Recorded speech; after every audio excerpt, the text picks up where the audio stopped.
We're hoping to, to see you if you feel like you need to have another set of eyes. And, to be fair, the Main Campus Writing Center also is, more than willing to look over drafts and have conversations with you about these. So, feel free to take advantage of these resources.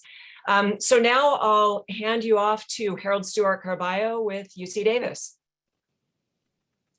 All right. Can you all hear me? Awesome. And can you all see the PowerPoint presentations? The first slide, sharing your story. Great. Yes, we can see it. Awesome. Wonderful. So throughout the course of the first 45 minutes, I'll be trying to have you take a drink of water from a fire hydrant. I'm just going to give you a lot of information and give you as much information as possible and insights from my perspective as a reader of undergraduate applications. They're very similar to the transfer applications, and they all have the very similar prompts for the personal insight questions and their responses. And again, notice my language, they are responses to questions, they are not essays. So you'll hear me repeat that a variety of different times. They are not essays. They are responses to questions. So did I say that they're not essays and they're responses to questions? That's okay. Good for us to hear too. I did say that they're not essays and they're responses to questions, right? They're asking you a question and you're going to respond.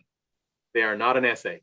So this is not an English class that you're taking. This is actually some questions that are being asked of you and that your readers in that admissions office at UCX, whatever UC that you're applying to, is going to be looking at it to see if it adds context, if it adds additional information, things that we don't know, and context to the fill in the blank part of the application. You need to look at the UC application for yourself as a potential transfer student. And we highly value you, by the way. You are like gold and diamond to us in the UC system because you are not only more mature and better prepared for higher education than a freshman student, but you actually get through. You go there to take care of business. And our university presidents love you for it because you are there to actually get your degree. And we want you there. So I just want to actually really highlight that right now. So we want to help you to put your best foot forward. And that's why I agreed to help Dana and McKenna and definitely Paula Gonzalez with this effort. So my name is Harold Stewart Carballo. Again, I am the Assistant Director for the University of California, Davis's EAOP program, Early Academic Outreach Program. We do outreach into 32 different high schools and middle schools in Sacramento and Yolo County on behalf of UC Davis and the University of California system. And we work with students from grade 6 all the way through 12, preparing them all along throughout that, basically through all that timeline to ensure that by the time they get to 12th grade, these first generation students actually are eligible to apply to the University of California, CSU, community colleges, private schools, you name it, inside and outside of the state. So that's why I'm here. And I read about 500 applications a year, just so I can give you a little bit of insight from actual lived experience as a reader. And one of the things that I learned as a reader is that these are not essays. These are responses to questions. But I'll give you more details and I'll give you some examples over the course of our time together today. So today's presentation comes directly from the UC Office of the President. This was just hot off the press about a week ago. This presentation came to us from Oakland and the General Office of Admissions for the UC system. Sharing your story, added value, and missed opportunities. That's how I want you to look at writing your personal insight questions. Do they add value to your application as a transfer applicant? Or is it a missed opportunity? And you'll see what I mean when we look at the examples. I'll have you even read them for me. I'll be asking for volunteers. Yes, I taught middle school once. I'll be calling on you all just by name. I know who you are out there. And you're going to be reading with me. And then, we'll actually judge it and see, is this an actually added value, personal insight response, or is it a missed opportunity? And again, these are the personal insight questions as part of your UC undergraduate admissions transfer application. So an overview really quickly. And again, any of my colleagues here, Paula, Dana, McKenna, let me know if anything's going awry or weird or you can't see me or my camera conks out or anything like that. Okay, I'm relying on y'all to let me know. I said I'm going to take questions at the end, but any of the students who have questions or whatever, please ask McKenna. She will be our question moderator. and she will interrupt me and let me know if it's something that really needs to be asked right away. I will make sure that I answer your question on the spot. So in general, we'll go over the basics. We'll review the 1 required prompt and the 7 that you'll have to choose 3 additional from. Okay. We'll look at some case studies, and I'll just give you some final tips, and then we'll do questions and answers at the end. Is that what you all signed up for? I hope. I'm seeing some thumbs up here, so good. That's what you all signed up for. Good. That's what we're going to do. All right, so let's look at the PIQ basics here. I love this background. This is from the UC Davis farm.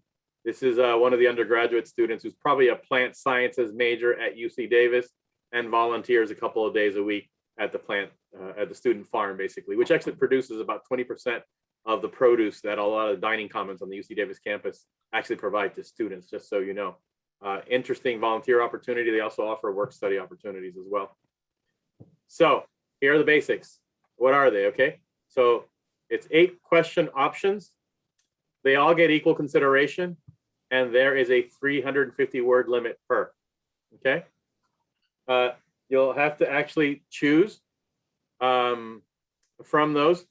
You have to choose 4, actually 3. Actually, 1 is required. You don't have a choice, and you'll have to choose 3 of the other 7 that we'll review today that you feel puts your best foot forward. And no particular question is better than another. I'll tell you right now, because you're probably going to ask me, hey, Harold, so which are the 2 that have been proven scientifically to be better than the other? There's no such thing. It's really the one that you choose that helps you to more genuinely put your best foot forward, to give us some good insight into your character, your life experience, your lived experience, and just tell us a little bit more about yourself as we begin to actually score this application. Besides what you're already putting in the fill in the blank section, it gives us a little bit more feedback on who you are. So you should choose questions that pertain most to your experiences would be the best advice that I could give you. And, you know, the responses should give insight on individual circumstances. Okay.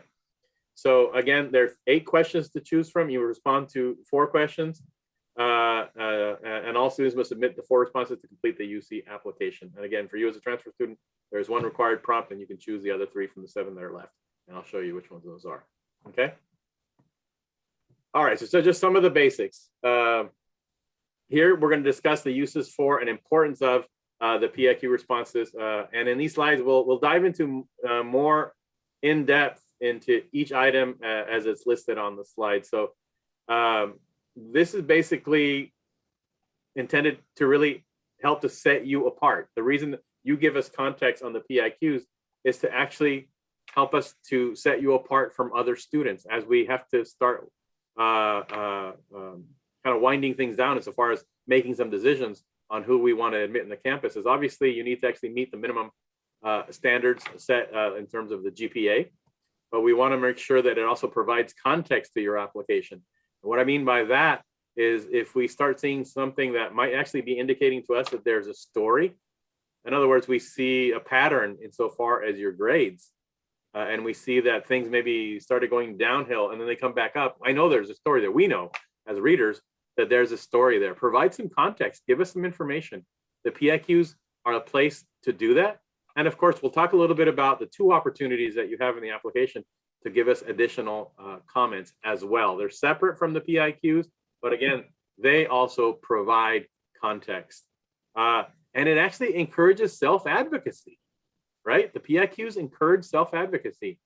Many of us are not good, myself included, because I've never been good about blowing my own horn and self-promoting and, you know, branding myself and all the other stuff that you hear nowadays, right?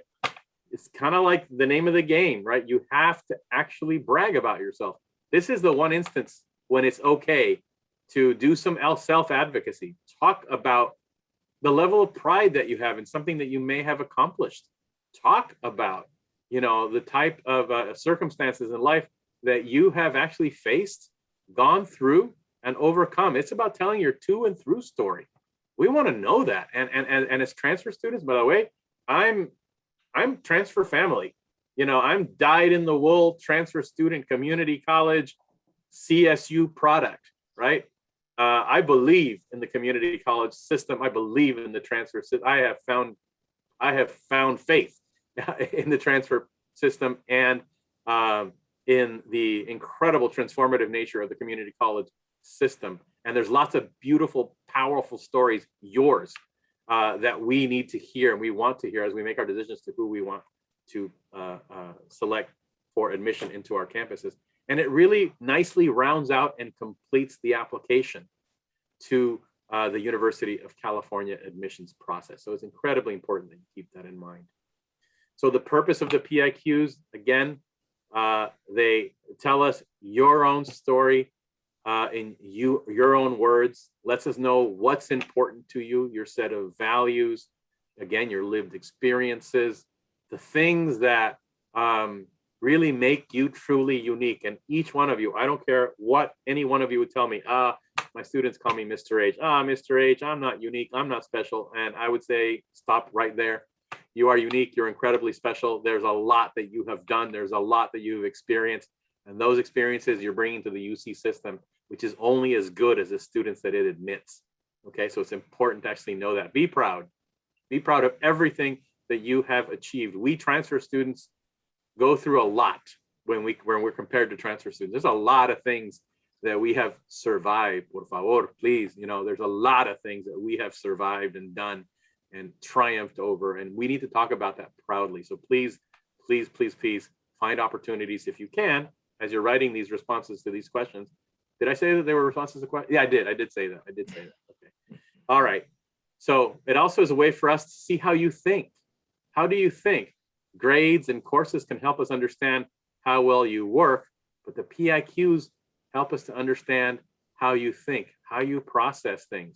That really helps us to make the most possible and fairest possible informed decision on whom we want to admit into the system. Okay, so the purpose of the PIQs, they are definitely used for selection. They are used for scholarships. Actually, the scholarships office, special programs office within financial aid at all of our 9 undergraduate campuses have access to that data, and it's used for scholarships as we admit you, and then we have to package you a financial aid offer so you can make your decision as to where you want to go. It provides us that insight as well. So it has kind of some multi-purposes, and it's good to keep that in mind. And it provides clarification. If there's anything in the fill in the blank sections about the courses you took and the grades you got, about the organizations you're involved in for your academic enrichment sort of activities that you listed for us in the application, it fills in the blank for us. It provides more clarification. Think about it in those terms. You can tell me that you were part of the student leadership or this honor society, or you played as pitcher for 3 seasons at your college baseball team or whatever, their softball team, whatever the case may be. You were the libero on the volleyball team, named MVP. But if that's all you say and you don't provide some additional context, it's a lost opportunity. Don't leave lost opportunities, right? Don't leave any money on the table. Put it all out there, right? Let us know as much as possible. Let your reader, your application reader, who's going to be given a certain amount of time to read one part of your application and the PIQs, give them as much context as possible to give you the fairest evaluation possible. All right, context is key. We don't compare student to student. We do not compare student to student. You get a human being reading your application. UC is very cognizant of that. We are a public institution who takes our stewardship of public funds very seriously. And we want to make sure that we give everybody the fairest possible look. And that's why we as UC representatives kind of put ourselves out there. Any opportunity. When Dana Armstrong called me, full disclosure, I happen to know her. We're kind of connected personally. But when Dana Armstrong called me and she actually asked me to do this presentation, I said not only once, but not only twice, but 3 times I'll do it, because I want to be able to put out as much information and give you as much preparation as possible so you can put your best foot forward. So we're looking at your individual experiences and your individual environment, okay? Although even we really encourage you to get as much feedback as possible, get at least 4 sets of eyes and brains to give you feedback. That's why, you know, Dana Armstrong was saying earlier, and McKenna and Paula will tell you the same thing. Let us take a look at it and provide you feedback. We won't write it for you because that would ruin the whole genuine response part of this whole thing, right? This is your This is your baby. You're writing this. But we want to make sure that you respond to these questions and give us the best possible insight into your personal lived experiences and your environment. We want to know that. All right, so what are the prompts? Here we are at, this is UC San Diego's workout gym. They have this second story track thing that I really think is kind of cool. It freaks me out a little bit because when you run on it, it shakes and the whole building kind of shakes, and I don't really like that. But it's kind of designed that way for earthquakes and tsunamis because it's right in front of the ocean or whatever. So that kind of freaked me out when they were explaining that to me, but it's a beautiful, beautiful campus. If anybody is considering the University of California, San Diego, and it is one of the fastest growing, by the way, next to beautiful UC Davis where I work. All right, so the prompts. All right, so like I said, there's one required prompt, and it reads, please describe how you have prepared for your intended major. Again, this is the required one because, y'all coming in as juniors. You have your 60 transferable units. You're coming in as juniors. You followed, your TAP to the letter of the law. Assist has been helpful to you. Finally, Assist was a little bit of a disaster for about 5 years there, right? And it's now kind of gotten its act together. But you've figured out all the right courses, gotten the right advice from Paula and her team, the right advice from your counselors at at Sac City College, I believe that's where it is, right? Sacramento City College. So talk to us about your intended major, including your readiness to succeed in upper division courses once you're enrolled at the university. Again, the focus is what have you been doing those 2 years, those 3 years, however long you've been at community college? Because I know our times frames really vary for many different reasons. I don't really get into that. You shouldn't have to get into that. It's just, you're ready. You got your 60 transferables. You're good to transfer as a junior.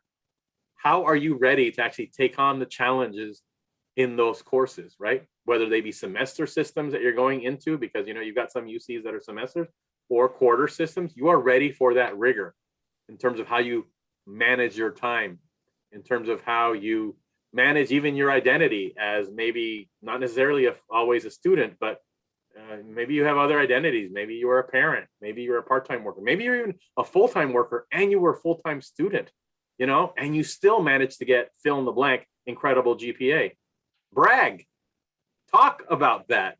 Let us know, for goodness sakes. You're working 35 hours a week and you have a 3 point what? That is worthy of actually you talking about yourself and bragging. That's what I'm talking about. Don't be ashamed. Don't be like, I'm not one who really brag. Please brag. This is the place to do it. And this prompt provides ample space for you to do that. Okay, now I'm going to show you the other 7, which you will have to choose 3 from because you have to have a total of 4 responses. The 1 required and 3 with again, 350 word maximum on each. And again, that's a hard maximum. 350 words. You cannot do 351, 355 words. It'll stop you at 350. But please, while I'm asking you to be economic in terms of don't go over the 350, I'm also asking you not to be cheap with your words. Okay. So use the 350. Don't just say simple things like, I was in this club. It was fun. It was so exciting. Please give us a whole lot more detail. Drill down deep. What did you do in that club? How did it actually teach you something? How did you meet people and learn how to work with people that you liked and you didn't like? Those kinds of things. That's what I'm talking about. So let's look at the first prompt. I'll just read it for you and then we'll look at some examples like I promised. So just looking at my watch here to make sure that I can be a yammerer. Dana will tell you, if you let me talk, I'll talk for hours. That's why they always ask me to be MCs or be the person to fill in the blank whenever somebody doesn't show up. They put Harold on. All right. So describe an example of your leadership experience in which you have positively influenced others, helped resolve disputes, or contributed to group efforts over time. Okay. I think it's incredibly important that you take this one apart and look at the different sections of it. So an example where you have positively influenced others. Okay, what is that going to look like? Well, that could look like many things insofar as peers in your classroom for formal sort of leadership type stories that you might want to write about. peers in organizations outside of the classroom that you have been a part of. I mentioned honor groups, clubs, sports, informally, your job, leadership roles that you've played within your job as an employee. And there's a variety of and plenty of just ripe stuff that you can write about within the context of your work life and how you've been able to balance those things and take leadership. But also where you've resolved disputes. Think about that second part of this one also. How have you actually learned to actually work in groups and take on problems and challenges and help to resolve them? There's a story there in something that you may have done, and think about that in terms of outlining. And I'm hoping that I'm saying these things, you're just jotting down some notes as things that kind of come to mind for you as I'm actually mentioning some of these things. Begin to talk about those things, because those are some of the things that you can workshop, with McKenna, with Dana, with Paula, with any of your other colleagues in counseling or your peers who are going to help to give you feedback. Think in terms of these different types of things that I'm throwing out there, plus whatever other things you want to put out there yourself. And finally, or how you contributed to group efforts over time. Because again, when we're asking you about leadership in this prompt, we're also asking that it's not just a one-off type experience. Like, I volunteered at the March of Dimes walkathon on a Saturday in spring 2019. All right, I mean, that's good, but there's not a lot of depth there, not a lot of drilling down there, right? I was the lead volunteer coordinator for a group of 40 volunteers who had a charge of raising $500 each from their own respective communities, and we met our goal of $20,000. That's more detail, right? You took a leadership role, you actually worked with others to meet a particular challenge, and you contributed within the context of this particular organization, the March of Dimes, on a much deeper level. I hope that makes sense. And that's what I'm talking about, is that you're actually doing that kind of drilling down to respond to the question, not to tell us in a very creative way, the March of Dimes is a worthy organization. It is so beautiful. And you start just getting carried away with the March of Dimes and not talking about what you did. This is a you that's important here, right? Don't start getting carried away with third-party referencing or second-party referencing. We want to know about you and what you did, how you took leadership, how you worked with others, and how you helped to resolve things. Again, keep it you focused. You can talk about some other institution. You can talk about your Tia Pepa and how wonderful Tia Pepa was because she inspired me and blah, blah, blah. And did I tell you she had beautiful hair? And we would go to Dodgers games together and blah, blah, blah, blah. Tia Pepa was wonderful. And who is this about? That's what I'm kind of getting to. Come back to you. Always come back to you, especially for this one.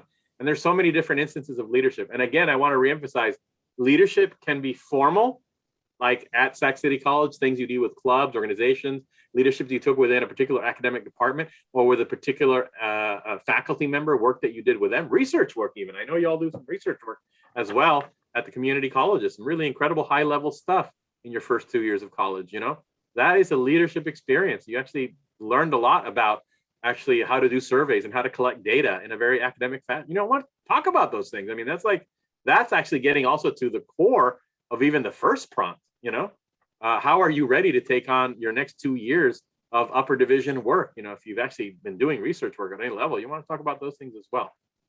All right, so that's prompt number 1.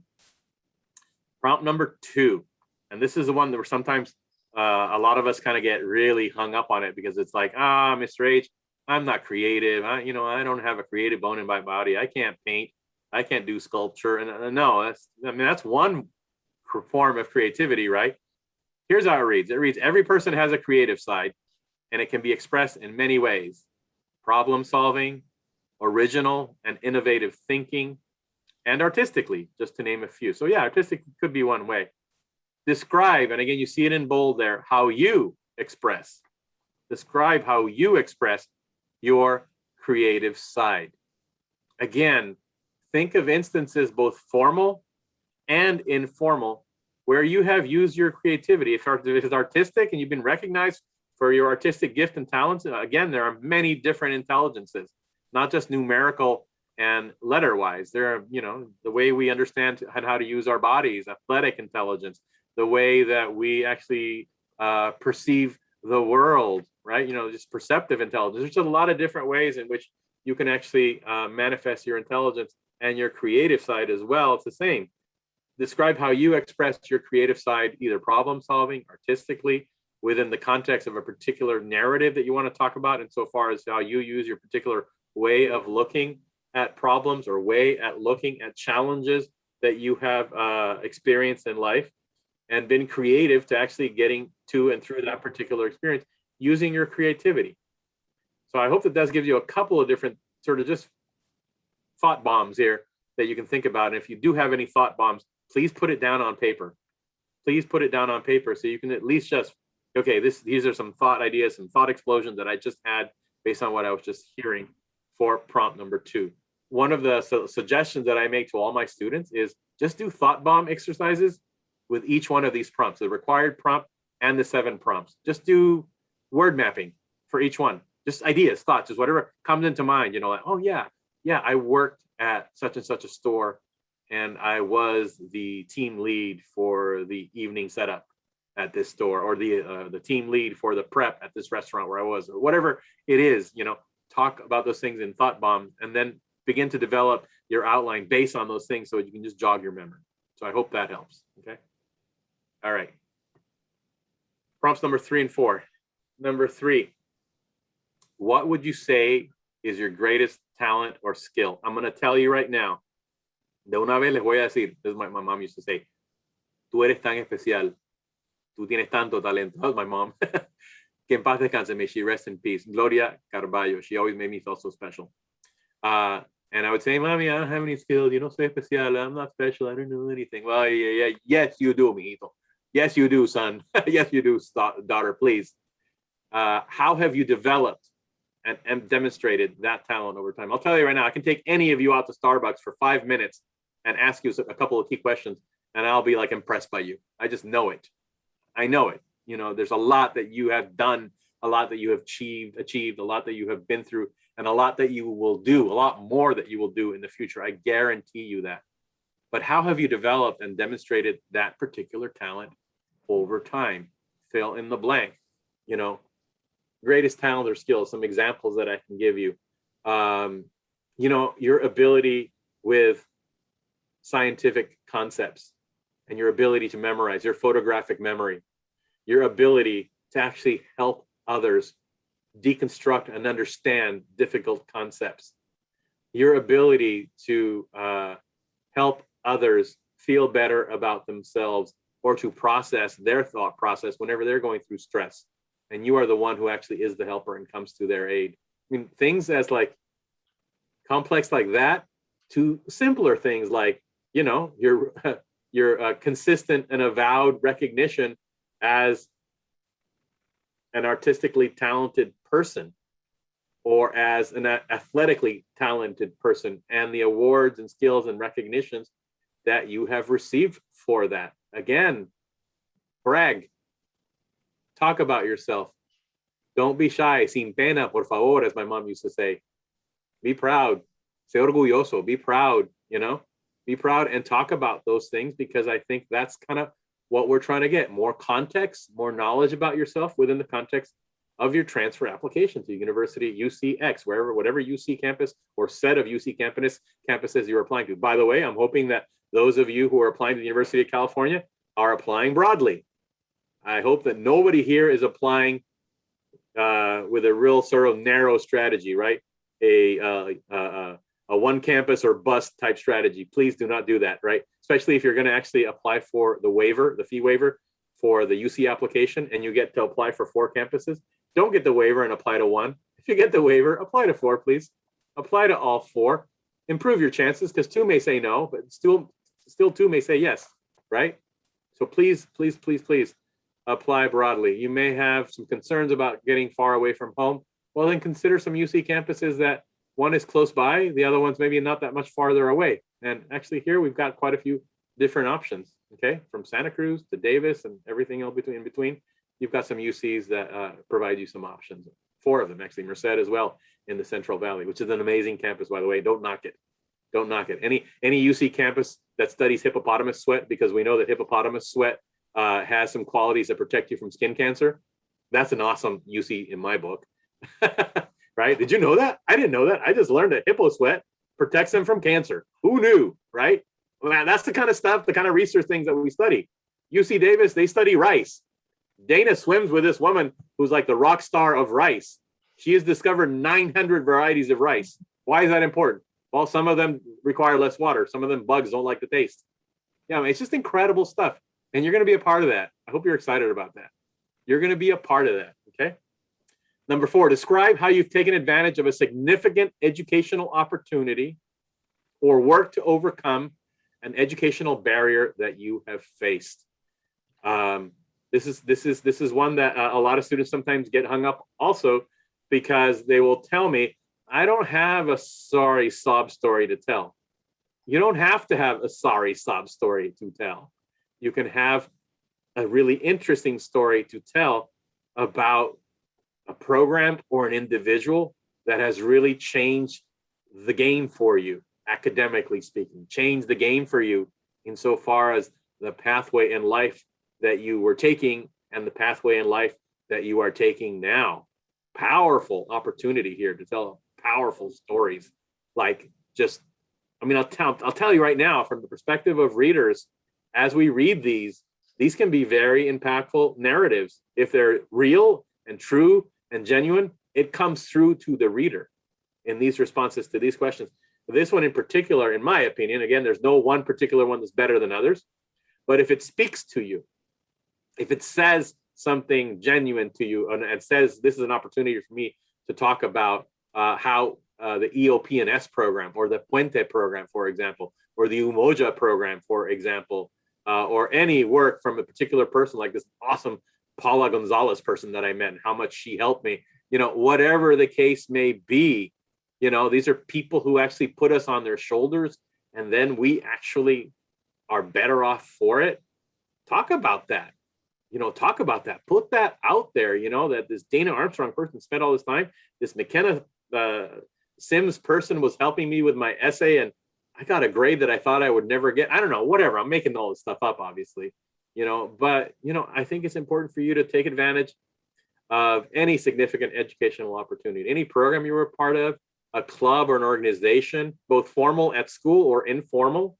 Maybe you're part of a very transformational faith-based group, your church or temple or whatever, that really has made a big difference in your life and help you to actually overcome some challenges in life and to overcome basically any educational barriers. Again, that's the key. People or institutions, organizations that you've been a part of that have helped you to overcome educational barriers. You want to talk about that. You want to put that out there. I think it's critically important. If you've been part of any kind of academic preparation program or retention program, you might want to talk about that as well. That's why I talked about Puente, Umoja, or any other programs like EOP&S, which is an amazing program. I'm a product of the EOP&S program. I will forever be grateful to Paul Sasaki at San Francisco State University, because I wouldn't finish college without him. I stood on his shoulders. I still do to this day. And I think there's beautiful stories, powerful stories to be told. And you can maybe, think of some thought bombs there. Think of some words, some language, things that are related to your story that are important for you to actually share. We got 3 more, and then we'll actually get to some Q&A shortly, okay?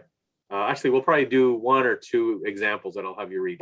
Number 5, describe the most significant challenge you have faced and the steps you have taken to overcome this challenge.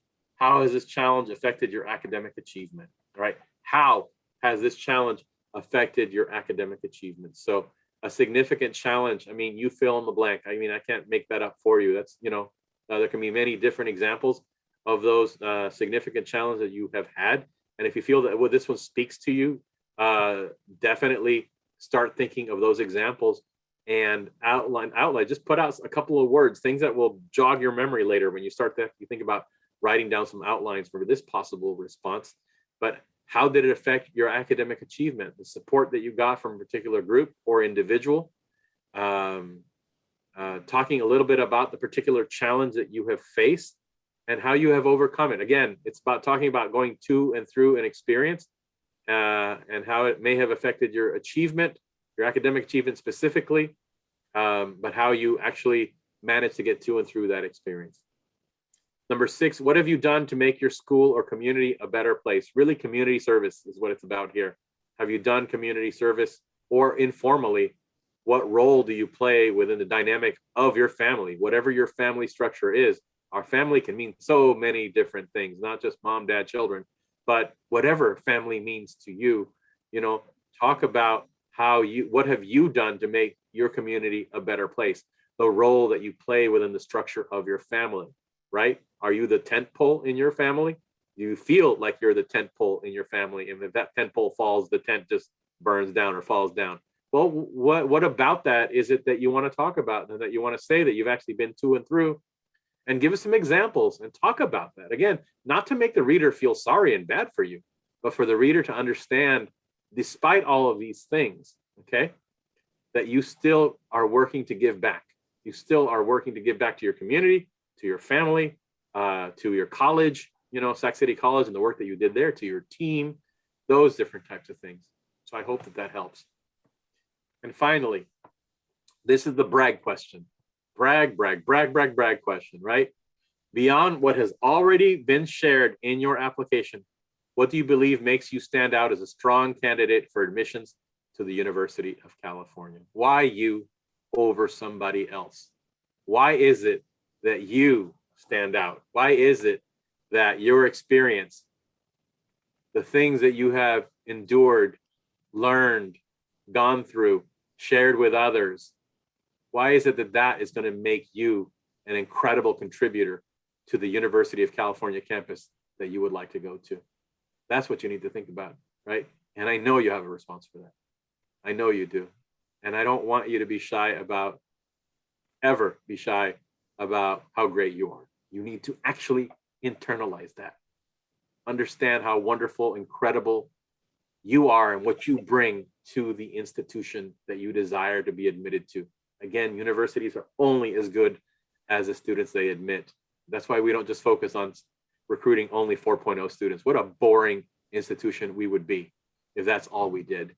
You know, we need to look way beyond just, you know, the academic side of things. That's why we actually look at 13 factors. GPA is one of those factors, but there's 12 other factors. Google the factors for UC admissions and you'll see what I mean.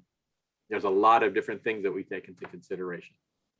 All right, well, I'm just going to give you a couple of comments on using additional comments. I won't talk too much about that, but there are two places in the UC application for additional comments. After the academic history in your UC application, you'll get 550 characters. And after the PIQs, you'll get another 550 characters. And this is where you can fill in the blanks. This is not responses to those PIQ questions in particular, okay? This is gonna offer you possible uses, basically list different grading scales, i.e. number system instead of traditional A through F, if that's the case. You might want to talk about that. Explanations of being unable to enroll in certain courses or selection of specific courses for X, Y, or Z reason. I worked these hours. I can't, this class was only offered at that time. Context, again, why didn't this student take these classes if they were offered at Sac City College? Well, tell us. We can only judge the application on what you tell us. So tell us. Use the additional comments to contextualize the reading of your application for admission. I hope that makes sense. Okay. School or student name changed. You know, that's a possibility and it happens sometimes. Gaps in education. If there has been a gap in your education, you might want to explain, you know, that something happened. Many of us have had a little something happen in the last 18 months. I don't know if you noticed, but there was a worldwide pandemic. You know, talk about how that impacted you, if it impacted you, right?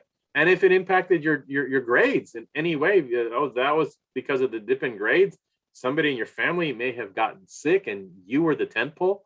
You were the one who had to keep the tent up and help that person get through that, and all of your other siblings or parent, guardians, whomever it is, you know, that's where you would actually use the additional comments sections.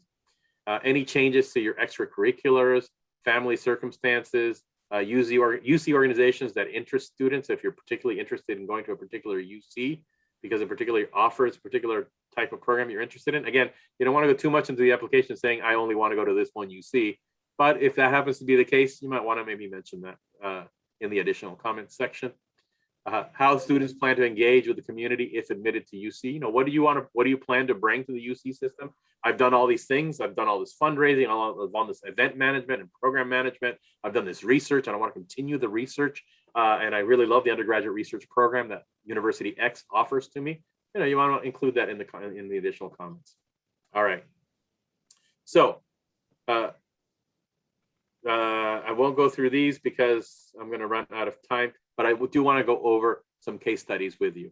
Okay, so I'll do a one and then I'll open it up for a Q&A. Okay, so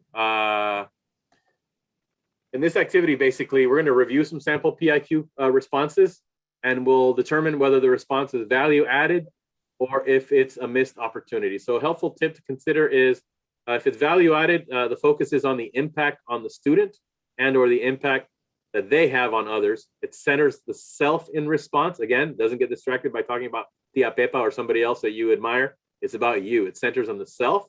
It provides specific examples. That is a value added personal insight question. This is literally part of the training that undergraduate admissions readers get.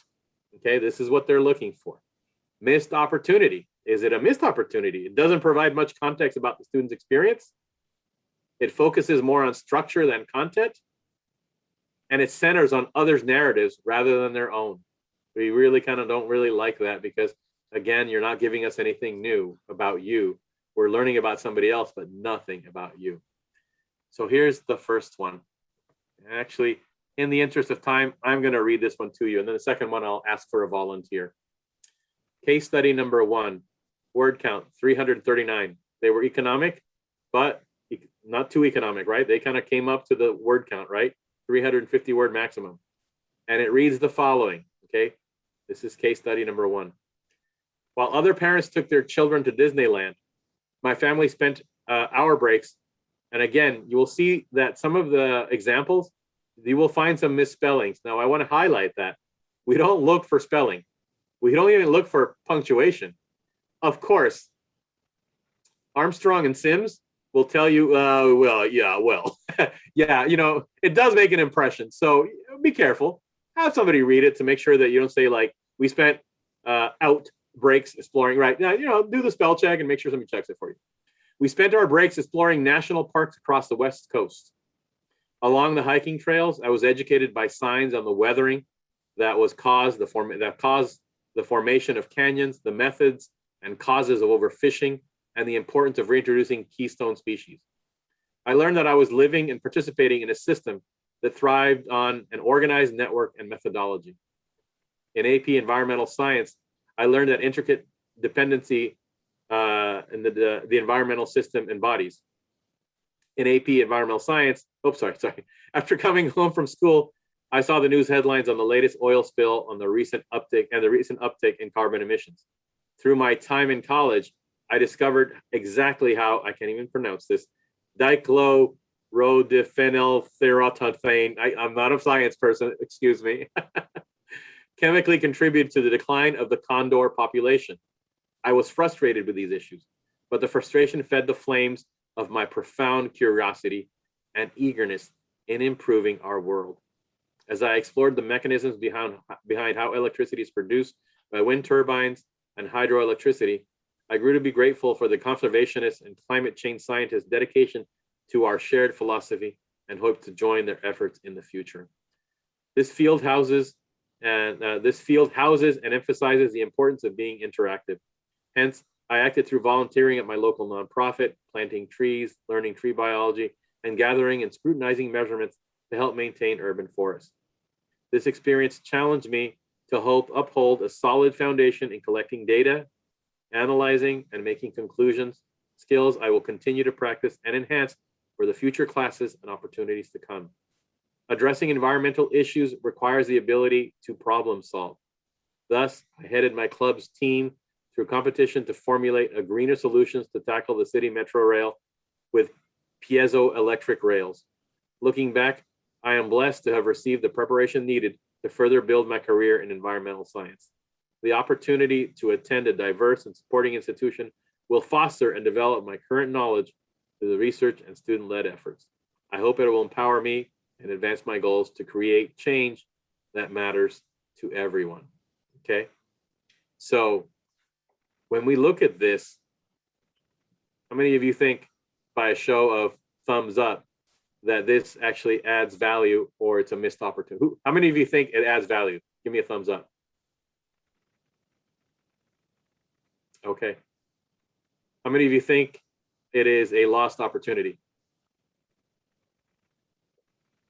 All right, so let's look at it. So the review on this one is that it really is value added, okay?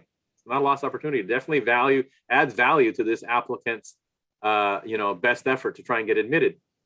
Students shows trajectory from childhood through current experience of developing and exploring interest in the field. The only criticism I would give it would be it doesn't flow as well as I would like for it to. But that's kind of my English instructor side, or my wife's English instructor side, right?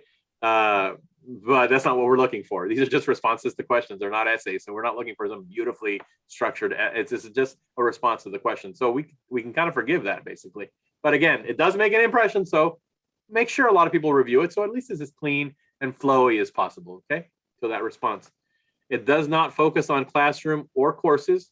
So it doesn't go off forever on just, well, I took this class and in this class, and then Mr. Smith said, so it doesn't go into that. It just talks about some of the built knowledge that they already have through attending those classes.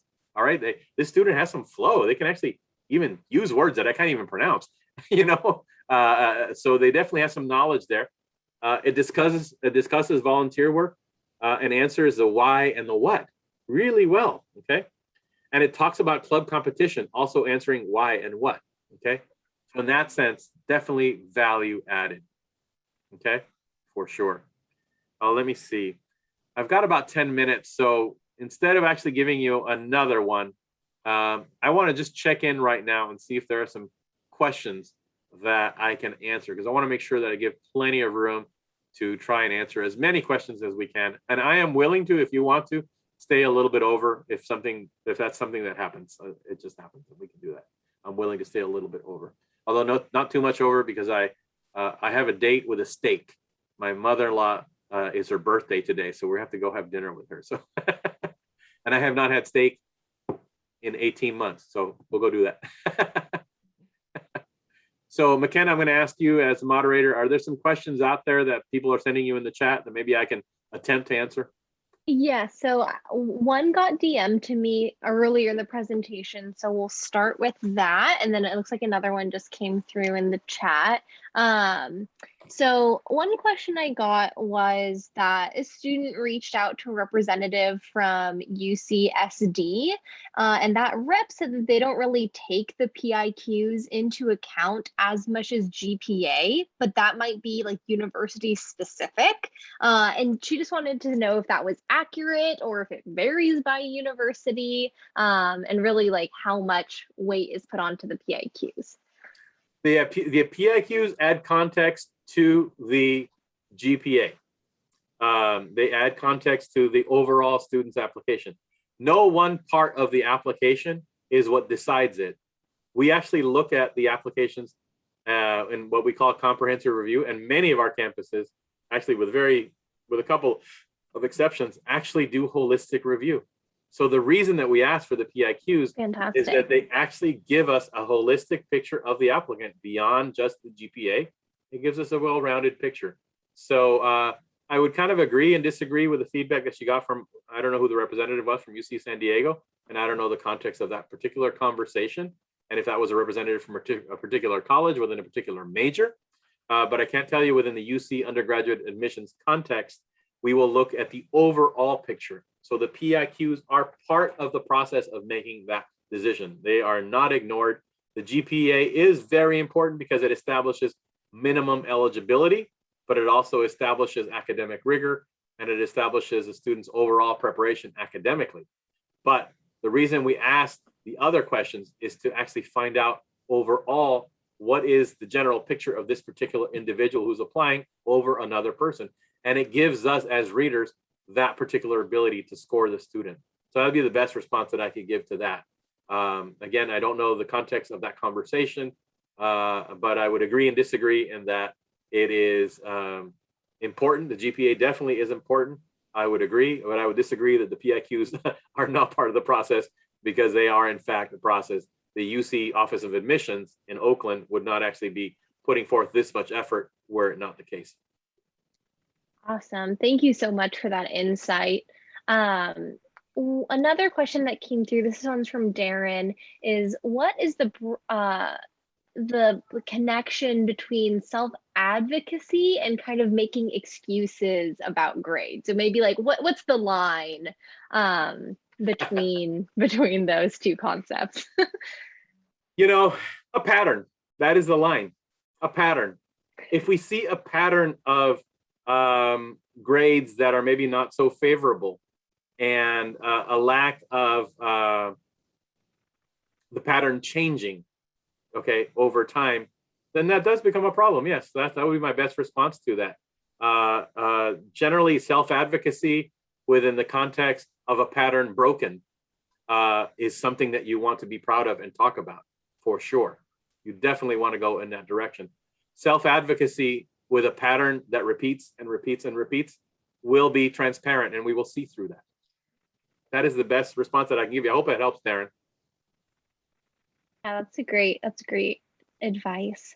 It looks like our next question that was also like sent to me is in that additional comment section that is available to us. The student asked, should I write about why I was taking classes part-time or why I was part-time in class due to prerequisites? That's actually a perfect example. That is a perfect example of when you would do that. And there are many different reasons for that. And the additional comments may allow you the space to actually provide a little bit of that detail. Again, it's only 550 words. It sounds like a lot, but before you know it, you've eaten up all those words. But it would be a perfect example of you being able to talk about that. Again, I don't know about this student's particular circumstance, but if the student was part-time, there's any number of reasons why the prerequisites became challenging and problematic. I mean, I can think of many different reasons for some of the prerequisites for STEM majors that are frustratingly keeping us back for additional time in the community college system, right? Even though we're looking at multiple measures and we're looking at different ways to be more creative about our grading and be cognizant of our diversity, engagement, and inclusion efforts within all of our community colleges across the state, we are still actually putting some students in some very difficult decisions who do want to go into a STEM major, but still they may have to be around for another year or two. And sometimes for us to get past that, it does require us to maybe look at it as a reduced course load so then we can just focus on getting a better grade in that prerequisite course so we can move forward. So we understand that and we see that, and that would be a perfect place for you to be able to provide that context to us. Fantastic. Another question that came through was, do you recommend including experiences from high school in the PIQs? And one of the examples, this example I just read to you, the student actually talks about AP, right? Mm-hmm. Advanced Placement, which we know is a College Board product for high school students. If it actually provides context within a developmental timeline, yes. Like in that response example that I just read to you, they talk about the AP exams. Of course, we just deduce that is from their high school experience, probably junior or senior year AP bio or some class that they took or whatever, where they really began to develop that language and understanding and facility to have the flow to even talk and write that way. Immediately, that's like apparent. But also, developmentally, it set the foundation for them to do the work that they did at the community college level, and they were able to actually talk about that. So in that context, the high school sort of experiences and knowledge that was gained is totally appropriate. It's totally appropriate. If the bulk of your response is all about being senior class president, and back when I was in 10th grade, I did this, and then back in 9th grade, and then you sort of just stay in high school, not so much. That's not going to be as valuable and as potent a response, as a powerful a response. If it's within the context of a couple of things that were fundamental to your building of knowledge and ability to flow and discuss something related to what you did and develop even further at the community college level, very valuable. Fantastic. Another question that came through is, how does a single W on our transcript reflect on our application, especially if we took and did well in the class later? Should this be discussed in the additional comment section? It's a perfect discussion to have in the additional comment section. Again, it provides context. provides richness, information, and it talks about, despite the fact that you might have gotten that dreaded W, it didn't flatten you. It didn't knock you down. You still did. You still moved forward. You were not phased.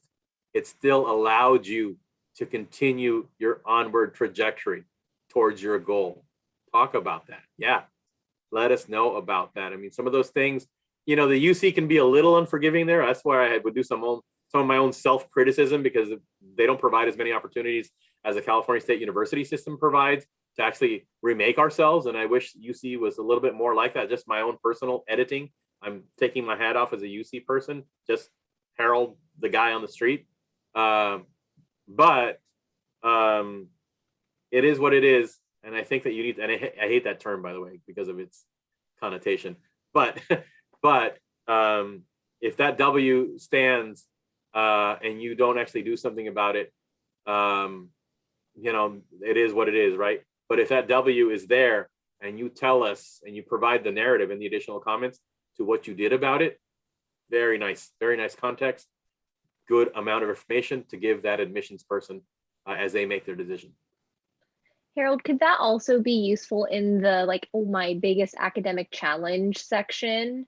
Could that like scenario be a good response there? I think so. I think definitely it's something well, that's one of those to and through scenarios, right? Like how you actually went through and into an experience, got through it, and worked your way out of that situation, right? Here you are, somebody puts you in a paper bag, you can fight your way out of a paper bag, right? Here's how you did it. Here's how you did it. This is what I did. This is what I'm going to do.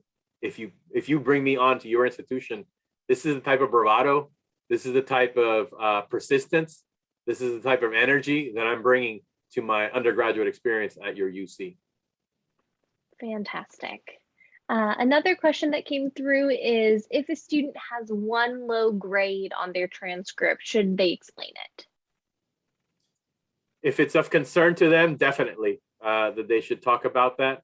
And if there's some context that can be provided, for sure. I would say yes. That's a simple one for me. I mean, if there's a low grade and you're really concerned about that, I would definitely talk about that. I wish I would have done that. Well, actually, my experience was a little different because I applied to UC a very long time ago. But I wish I would have done that a little bit more with my experience with math, for example. Because you don't want to see my math grades when I was in the first 2 years in college. You know, it's a real challenge for me.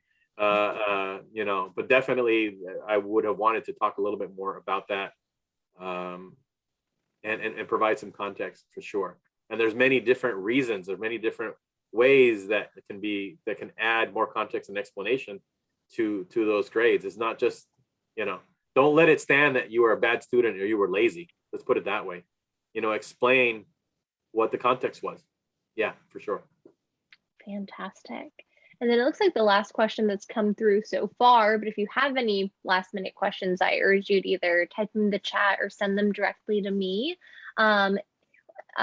One question that came through is, can I change my major once I transfer? And maybe you can also speak on if a student is planning on changing their major when they get to their, you know, UC, how they can kind of address that desire in their PIQs.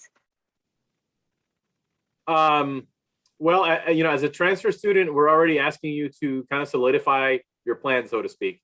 You know, you're transferring very specifically into a very particular major.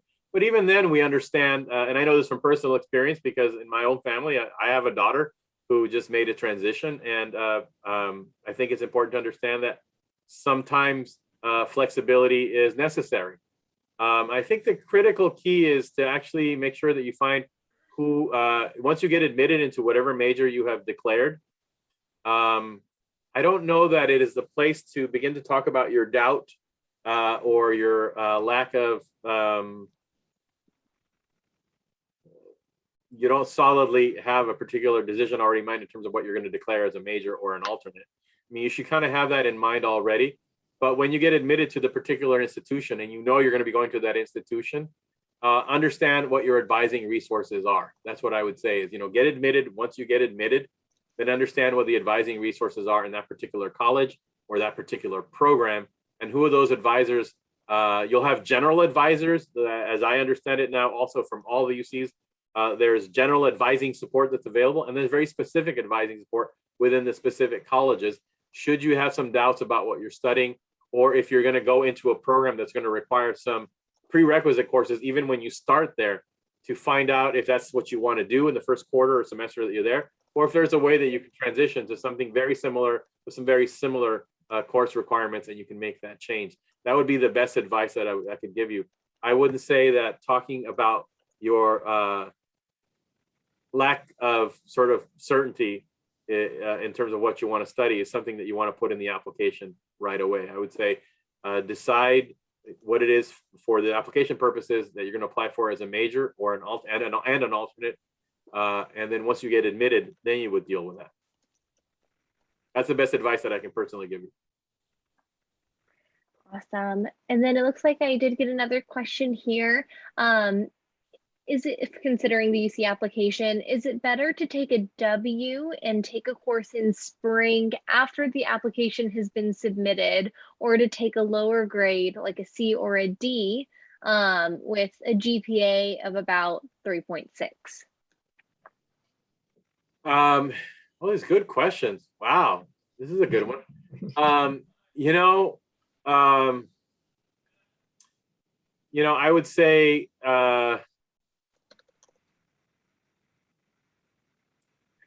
would say you need to actually just kind of see what happens. I mean, honestly, on this one, at this point, we're actually going to judge, or we're going to actually consider your application based on what you're reporting insofar as how you're doing in your classes. And if you have to report a lower grade by the time you submit your application, that's a conversation that you're going to have with the individual campus that you're applying to, and whatever advising resources you can access. That's really the best response that I can give right now, because in that sense, I think it really depends on your timeline and ultimately the desired campus that you want to go to and your particular plans. I mean, if I were you and I'm moving forward, I would have to move forward with what I've got and kind of go from there. And if, of course, I didn't get the grade that I wanted, there would be the possibility that you may not get the same consideration, but, it's a calculated risk. It's a calculated risk that you take. Again, the importance of actually applying broadly, it applies here. The importance of trying to access as many resources as possible to help you with that particular grade is something that you would want to kind of keep in mind. But Harold, if you're comparing a W and a low grade, I mean, isn't the W better if the person has time to take that class again in the spring? Yeah, I mean, I think it's probably, what I was thinking was, I was thinking because I was just finished doing my sessions with high school students. I was thinking in terms of high school, but for community college, if that's an option, I mean, you could take that option and see if you can get the higher grade. I mean, actually, the UC system will always actually err on the side of the student. So in that case, it could be beneficial to do it that way. Is that all the questions, McKenna? That is all of the questions. Unless anyone else has anything else they want to add, you can put in the chat or unmute and ask, but those are all the ones that I got.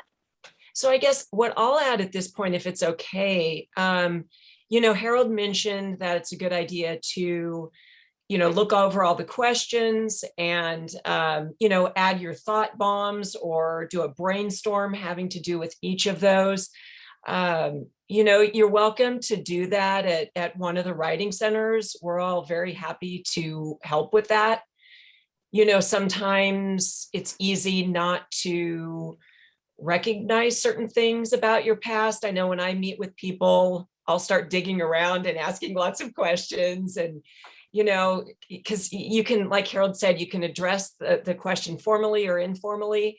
And sometimes students don't realize that they can talk about informal experiences that they have. So, sitting down with someone and kind of brainstorming, I think is really helpful. And that can then lead to some really good planning. I think if you just sit down and try to write, you can end up putting perhaps too much into one question, and then maybe you have nothing to add to the other question. So just keep the writing centers in mind, because we're all happy to help you discuss and do that brainstorming. We're happy to look over drafts and help you fine tune those. We meet with you for like a 55 minute session. It's free, it's via Zoom. And, you can meet with us as often as you want. So something to keep in mind as we're moving along. Before you know it, the due date is going to be here, but we've got plenty of time between, now and Thanksgiving to help you with your statements. Paula, do you want to add anything before we go? Yeah, we just want to, again, thank you both really for, and McKenna as well, for hosting this and really bringing this enrichment of what UCPIQs are and all about it. I learned so much every time I attend these sessions, so I want to thank you myself. And then I went ahead and dropped a lot of our links on the chat. So if you are on a laptop or your phone, just click on it and save them for your own reference for the future. We added a lot about making appointments with the Writing Center, the Transfer Center, UC Davis. We also have other representatives. So UCLA is coming with us virtually, of course, this upcoming week. I also added a lot about Destination UC Davis. If you click on the link as well, you'll get more information as to an interest form, and great job to our guests. And we really appreciate the bringing the session on, and we hope that you all as students can join our other sessions as well and learn some more. So thank you again. Thank you, Paula. Thank you. Awesome. Any last minute questions or comments? I'll stay here, hang around if there's anything else. I'll do the same. I see that somebody was asking if they can go in person to the writing centers. Well, Susan Griffin, are you here? Susan Griffin. Earlier, but it looks like she's gone now. Oh, okay. So the main campus writing center might have some in-person sessions. They were talking about it at the beginning of the semester. You could check in with them. At the Westlake Writing Center, all of our appointments are via Zoom and usually Google Docs. And it works really well. I think we just have a conversation like this, and then the Google Doc gives us a place for ideas. I wish I could say that at the Westlake Writing Center we're face-to-face, but we're just not at that point. Next spring we will be. And if you're interested in making an appointment, here it is late in the day on Friday, but if you, McKenna, I think you put the link, didn't you, in the chat? You can send us an email giving us a few of the times that would work for you, and we'll plug you in.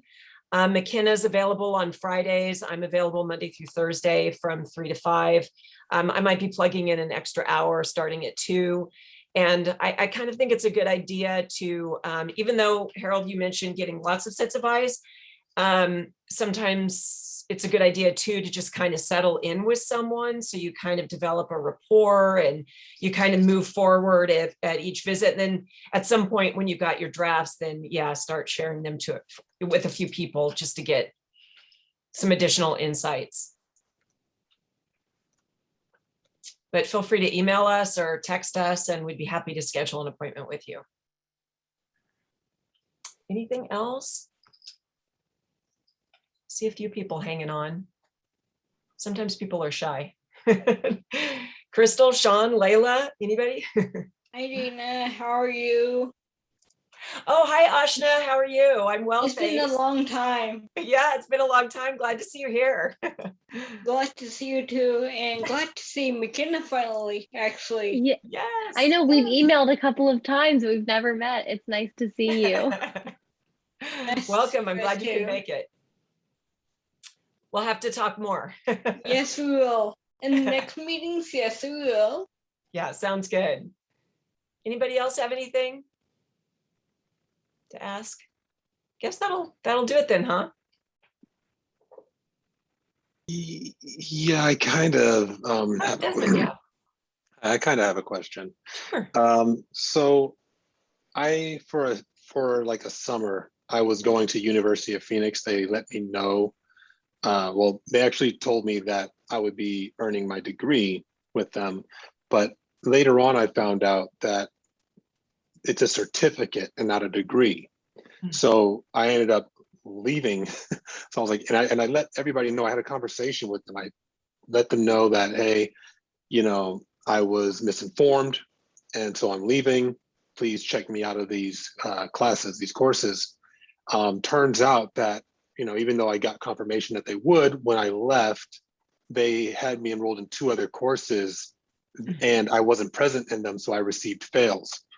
But it's completely, you could see that there's a contrast on my transcripts, because I have A's in all my classes. I had took a series of maybe 8 courses while I was there. So I have 8 A's and 2 fails. So it doesn't make sense when you look at it, but it's still something I have to report on my, on my applications. So, what do you make of that? How should I go about that situation and putting together my application?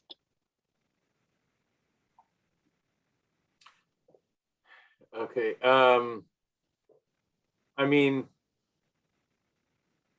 it is your academic record, and you need to submit that academic record. But there is some context to be provided there, which you've provided some of that right now.